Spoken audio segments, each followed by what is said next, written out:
Olá pessoal, começando aqui o primeiro vídeo, tá?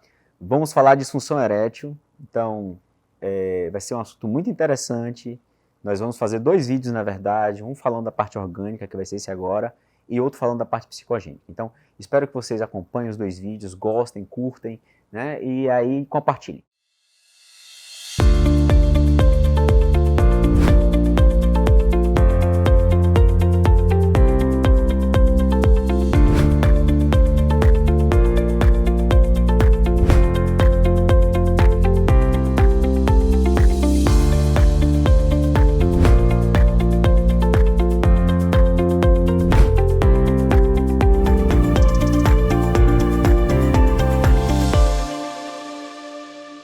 Vamos lá. Então, assim, vamos falar da parte orgânica, né? Como é que funciona a questão da ereção, né? Bom, na verdade, nós temos, né, a gente tem um corpo cavernoso, né? Funcionam como duas esponjas que a gente tem no pênis, né? Quando a gente tem excitação, né, essas esponjas elas se dilatam, enchem de sangue e aí a gente tem ereção, tá bom? O que acontece, né? Como é que faz para poder ter esse estímulo, né?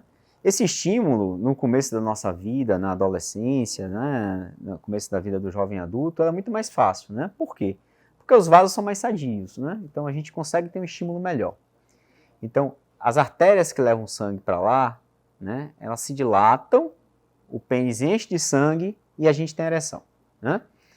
Para a gente continuar tendo ereção, obviamente precisa do estímulo. E de que depende o estímulo, né? O estímulo depende principalmente de dois fatores. A gente precisa das questões hormonais, né, e as questões psicogênicas. Uma depende da outra. Do ponto de vista orgânico, né, com a idade, esses vasos vão perdendo elasticidade. Então a gente não vai ter a mesma elasticidade quando é mais jovem. Então, se a gente pegar a estatística, a gente vai ver o seguinte, que 52% dos pacientes entre os 40 e 70 anos tem algum grau de disfunção erétil, né? Essa estatística ela é muito parecida com a estatística brasileira, né? Alguns trabalhos brasileiros mostraram em 2004 que 53% dos pacientes têm algum grau de disfunção, né? E vamos lá, como é que funciona, né? Então, as artérias se dilatam, o pênis enche de sangue e a gente tem ereção, né? Se a gente tem pressão alta, por exemplo, essas artérias vão ficando mais rígidas, os vasos vão ficando mais rígidos. Se a gente tem diabetes, a tendência do diabetes é fazer com que os vasos fechem, né? Então, tanto pressão alta como diabetes são as principais causas de disfunção erétil.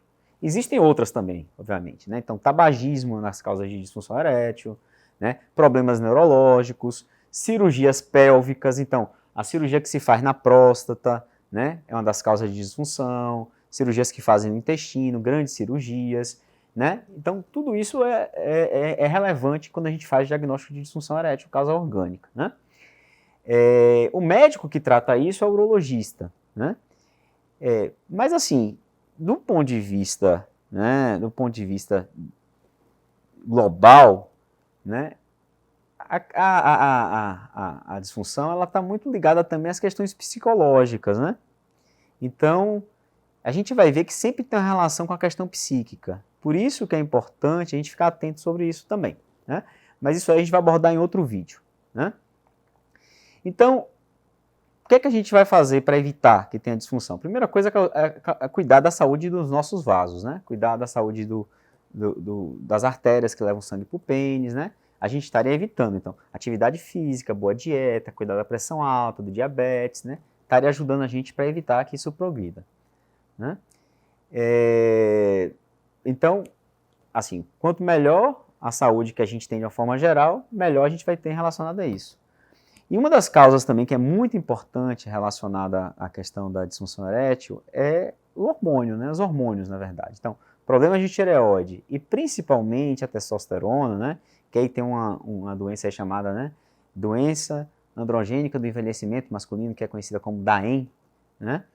Que faz uma baixa de testosterona. Na verdade, o que acontece? As mulheres têm a menopausa, né? Especificamente a menopausa, elas têm uma queda abrupta da produção hormonal, e os homens também têm uma queda da produção hormonal, mas não é abrupta. Então, chamava antigamente de andropausa, mas não é bem andropausa porque o homem não para de produzir, né, a testosterona. Então, é uma diminuição bem lenta, mas a testosterona afeta e ajuda muito na questão do estímulo. Então, entender, ver a questão hormonal, né, você procurar um médico urologista para poder fazer uma avaliação do exame físico, né, fazer uma avaliação laboratorial é super importante para a gente poder tratar essas questões, tá bom? Então, a primeira dica que a gente vai fazer é a questão orgânica. Então, toda disfunção erétil, a primeira coisa que a gente faz é investigar essa questão orgânica e eliminar ela, né? Depois que a gente começa a tratar também das questões psicogênicas, que é tão importante quanto, tá bom? Então, vai a dica aí, um forte abraço a todos.